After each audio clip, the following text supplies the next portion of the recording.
Good morning students. Today we read our chapter 10 in history.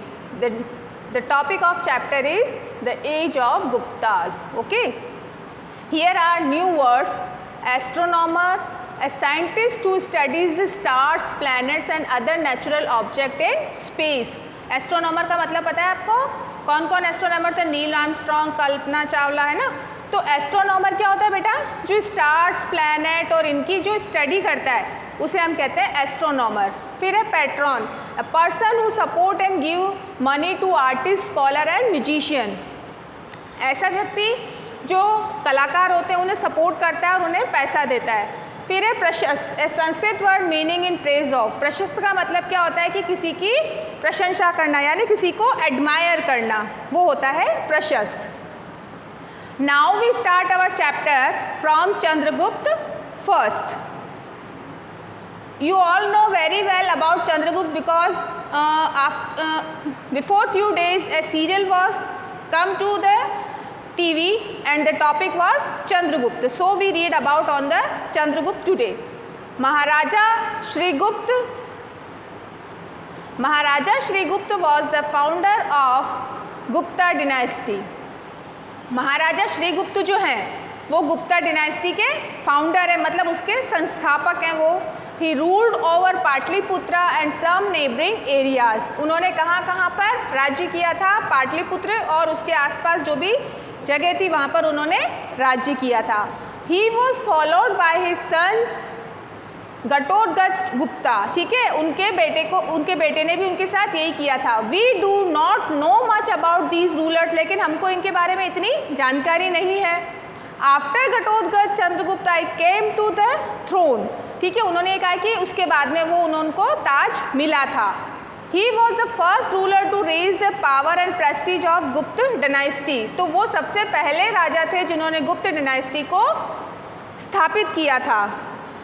He adopted the title of महाराजा धीराज. उनको कौन सा title मिला था? महाराजा धीराज का टाइटल मिला था. Chandragupta first ruled from 320 AD to 335 AD. उन्होंने कब तक राज्य किया था? 320 से 335, यानी ठीक है 15 ईयर्स हो गया. He married the लिंकवंशी princess Kumar देवी. उन्होंने क्या करा था? उनकी शादी किससे हुई थी? राजकुमारी लिंचास्वी से हुई थी. वो कुमार देवी की रानी थी. He ruled over Magadha, South Bihar, Prayag, Allahabad and Saketa and its neighbouring area. और यहाँ पर उन्होंने राज्य किया था. कहाँ पर? मगध में किया था, प्रयाग में किया था और साकेता में. तो ये जो स्टेट्स थे, ये जो जगह थी वो कहाँ थी? साउथ में थी, इलाहाबाद में थी और अयोध्या में थी. अब उसके बाद है Samudragupta 335 AD to 375 AD. Chandragupta first was followed by his son Samudragupta.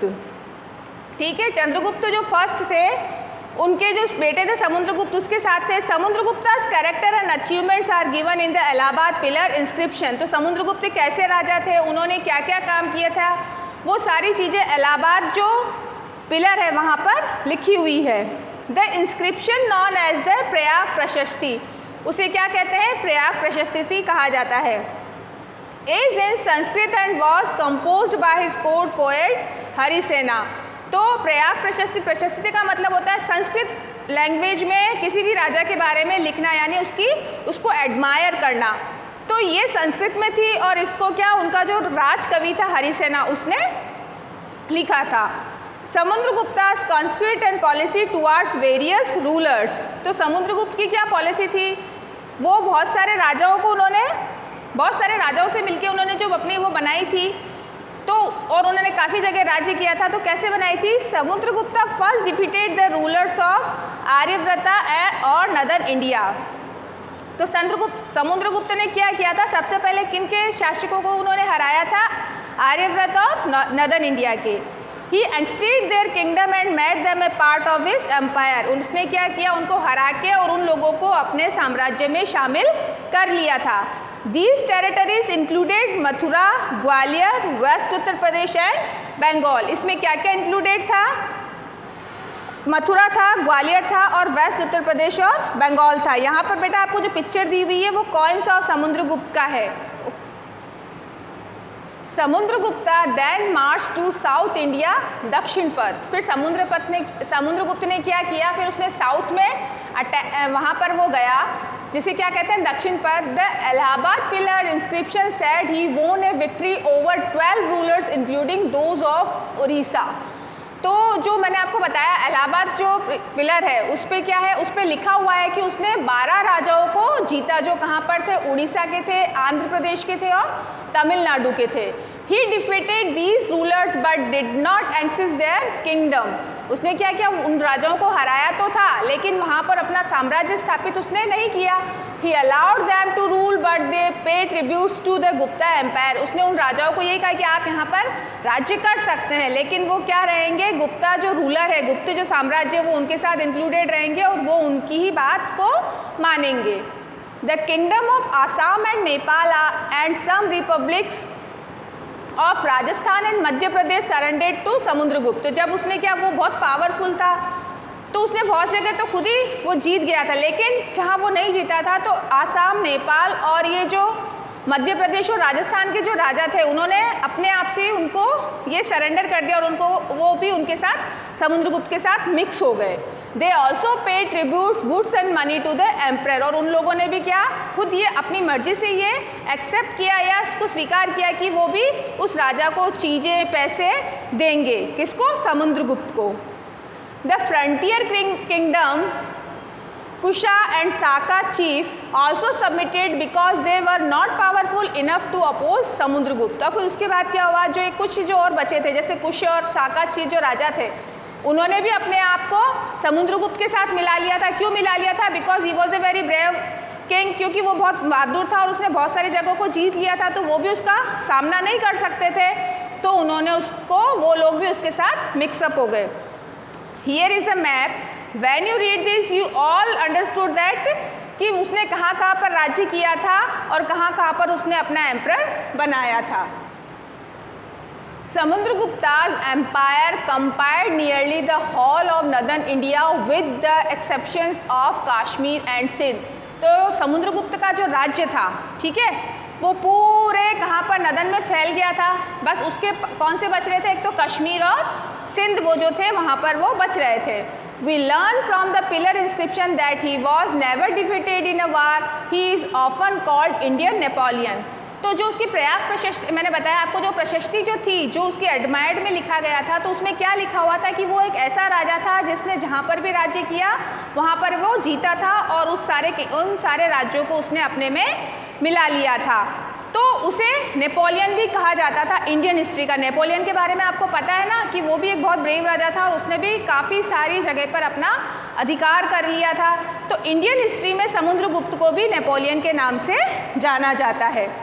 A wonderful personality, Samudragupta was not only a great conqueror, he was also a scholar, a poet and a music lover। आप जो समुद्रगुप्त हो, हम उसको एक राजा, ऐसे राजा के रूप में नहीं देख सकते कि जो लड़ाइयाँ लड़ता था, जीतता था। उसके अलावा भी उसमें बहुत सारी क्वालिटीज़ थी। क्या क्वालिटीज़ थी कि वो अच्छा योद्धा था और वो कवि भी था, अच्छा उसको म्यूज़िक लवर भी था, मतलब वो जो ये गायक होते थे या अच्छे पढ़े लिखे, उन लोगों का भी बहुत आदर करता था और उसके अंदर भी ये सारी क्वालिटीज़ इंक्लूडेड थी। His coin show his playing on flute, that is veena. तो जो उसने, मैंने आपको बताया था फर्स्ट पेज पे जो हमने वो पिक्चर देखी थी जिस पे कॉइन बने हुए हैं, तो कॉइन के ऊपर उसमें उसकी फ़ोटो है, तो फोटो कैसी है कि जिसमें वो वीणा बजा रहा है। तो this shows he is a very fond of music and he was a music lover। He worshipped Lord Vishnu but he showed respect to all religious faith। He was also a patron of learning। वो भगवान विष्णु का उपासक था, तो उसने अपनी प्रजा को ये नहीं कहा कि सभी को विष्णु की पूजा करनी है, वो सारे धर्मों का आदर करता था, सभी भगवान में मानता था और वो हमेशा सीखने में विश्वास करता था कि जहाँ से भी उसे कोई नई चीज़ मिलती थी वो उसे सीख लेता था। Now Chandragupta second, Chandragupta Vikramaditya. अब हम किसके बारे में पढ़ेंगे, चंद्रगुप्त विक्रमादित्य के बारे में पढ़ेंगे। Chandragupta second was the son of Samudragupta. तो चंद्रगुप्त किसका बेटा था, समुद्रगुप्त का बेटा था। He occupied the throne in 775 AD। उसको ताज कब मिला था, मतलब वो राजा कब बना था, 375 AD में वो राजा बना था। He is better known as Chandragupta Vikramaditya. तो उन्हें हम किसके नाम से जानते हैं? चंद्रगुप्त विक्रमादित्य के नाम से। He married Kubera Naga, a Naga princess. He gave the land of his daughter to the वकलाना किंग रुद्रसेन। उसने शादी किससे करी थी? नागालैंड की जो राजकुमारी थी उनसे शादी करी थी, और उन्होंने क्या करा था? अपनी बेटी को जमीन दी थी। जब शादी हुई तो उन्होंने उसको एक जमीन दी थी। Conflict, Chandragupta second defeated the Saka satraps of Malwa. अब उसने कौन कौन से युद्ध लड़े थे? तो उसने क्या, ये जो मालवा था, गुजरात एंड काठियावाड़, वहाँ पर उसने अपनी जीत को बनाया था। An inscription on the iron pillar near Qutub Minar said that his victorious arms reached northern Afghanistan। तो उसके लिए तो वो इलाहाबाद प्रिस्क्रिप्शन था। इसमें क्या है कि जो कुतुब मीनार में दिल्ली में एक इंस्क्रिप्शन है, वो ये बताता है कि ये जो राजा था इसने नदर्न अफगानिस्तान तक अपने राज्य को फैला लिया था। He defeated Saka ruler Rudra Simha III। It ended the Saka rule from India. इसने क्या करा था? साका रूलर जो थे थर्ड, उनको हराया था। उसकी हार के बाद में इंडिया से साका जो साम्राज्य था वो खत्म हो चुका था। He look the title Sakari. He also defeated several chiefs of Bengal. उसने क्या किया? साका को हरा दिया, उसके बाद उसे ये टाइटल मिल गया सकारी वाला। उसके बाद उसने क्या करा? बंगाल में भी बहुत सारे राजाओं को हराया था। His empire extended from the Bay of Bengal to the Arabian Sea and from the Himalayas to the river Narmada. अब आप देखो उसका कितना बड़ा साम्राज्य हो गया था कि उसने अपने राज्य को बे ऑफ बंगाल से लेके अरेबियन सी तक और हिमालय से लेके नर्मदा नदी तक उसने अपने पूरे साम्राज्य को बना लिया था। He made the city of Ujjain his second capital। और उसने क्या करा? उज्जैन को अपना सेकंड कैपिटल बना लिया था। Achievements of Chandragupta second. अब चंद्रगुप्त सेकंड ने क्या क्या अचीवमेंट्स किए थे? The reign of Chandragupta second was the highest point of the Guptas glory. तो चंद्रगुप्त ने जब राज्य किया था तो गुप्ता डिनेस्टी का वो सबसे बड़ा प्रेस्टिजियस टाइम था, क्योंकि उसने अपने राज्य के लिए, अपने लोगों के लिए, अपने साम्राज्य के लिए बहुत अच्छे अच्छे काम किए थे और अपने साम्राज्य को उन्होंने बहुत ऊंचे तक पहुंचाया था। तो उनके क्या क्या काम थे? Let we see. Fayan was the Chinese pilgrim has written about the efficient administration and economic prosperity of the Gupta age। फायान क्या था? एक चाइनीज पिलग्रिम्स था, मतलब चाइनीज एक यात्री था। वो इंडिया आया। क्यों आया? क्योंकि उसने चंद्रगुप्त के बारे में बहुत सुना था कि वो बहुत अच्छा राजा है। तो वो सब जब इनको देखने के लिए यहाँ पर आया तो उसे वाकई में लगा कि चंद्रगुप्त ने जो अपना साम्राज्य बहुत अच्छे से वो चला रहा है, उसके राज्य में कहीं कोई प्रॉब्लम नहीं है। और जब वो उससे बहुत इंस्पायर्ड हुआ और उसने जब अपनी कोई बुक लिखी तो उसने सारी चीज़ें चंद्रगुप्त सेकंड के बारे में उसने लिखी कि उसने कितने अच्छे तरीके से रूल किया था। Chandragupta second was the patron of literature and arts. Kalidasa was the greatest literary figure of his age. जैसा कि हमने पहले ही पढ़ा था कि वो आर्ट के और कल्चर के बहुत शौकीन थे और उन लोगों का वो रिस्पेक्ट किया करते। तो उनकी ही राज्य में और कौन थे? उनके दरबार में कालिदास जो थे वो भी उन्हीं के समय के पोएट थे और उन्होंने भी बहुत अच्छी अच्छी कविताओं को कंपोज किया था। Chandragupta second developed trade relation with China as well as with Rome and Egypt. Chandragupta second ने क्या किया? चाइना के साथ और रोम के साथ और इजिप्ट के साथ रिलेशंस, ट्रेड रिलेशन बनाए। ठीक है। He issued a large number of coins. The purity of the metal speaks about the prosperity of the Gupta age। उसने क्या करा? बहुत सारे सिक्के बनाए और उन सिक्कों की जो क्वालिटी थी, उससे जो सिक्कों की क्वालिटी और जिससे सिक्के बने हुए थे उनकी क्वालिटी इतनी अच्छी थी कि जब भी हम उन सिक्कों को अगर हम देखें तो हमें उसकी क्वालिटी के बारे में पता चलेगा। The king worshipped Lord Vishnu but he allowed his people to have their own religion beliefs। वो विष्णु भगवान की पूजा करता था, लेकिन उसने कभी भी अपनी जनता को ये नहीं कहा या प्रजा को ये नहीं कहा कि आपको भी इसकी विष्णु की ही पूजा करनी। जो लोग चाहते थे वो उस हिसाब से अपने भगवान को मान सकते थे, अपने धर्म को मान सकते थे। His reign is often called golden age of ancient India because of peace, prosperity and developments in the fields of art, literature and science।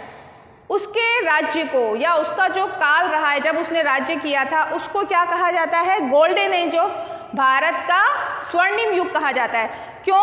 क्योंकि उनके राज्य में बहुत खुशहाली थी, उन्होंने लिटरेचर आर्ट्स का भी वो सम्मान करते थे। उनके राज्य में उस टाइम में काफ़ी सारे अच्छे कवि हुए थे, बहुत सारे आर्टिस्ट हुए थे, बहुत सारे पोइट हुए थे, तो उस समय को गोल्डन एज कहा जाता है। सक्सीसर ऑफ चंद्रगुप्त सेकंड, अब चंद्रगुप्त सेकंड के बाद कौन थे? Kumar Gupta succeed is father Chandragupta second, ठीक है। कुमार गुप्ता जो थे वो चंद्रगुप्त के बाद राजा बने। Kumara Gupta was followed by Skanda Gupta, he defeated the Huns in a fierce battle in 458 AD। Skanda Gupta died in 467 AD। तो उन्होंने क्या करा, कुमार गुप्ता ने क्या करा, स्कंद गुप्ता से लड़ाई लड़ी और उनको वो कब की डेथ हो गई, उनकी 467 में डेड हो गई। His weak successor could not check Huna's advance. They had seized extensive region in the northwest. और उसके बाद में वहाँ पे कोई भी राजा बहुत बहादुर नहीं था, तो इसके बाद क्या हुआ, ये जो राज्य था वो भी नॉर्थ वेस्ट में फैल गया था। Yes students, here we have a topic Fayan account of India. I read this chapter and explain you in this next video.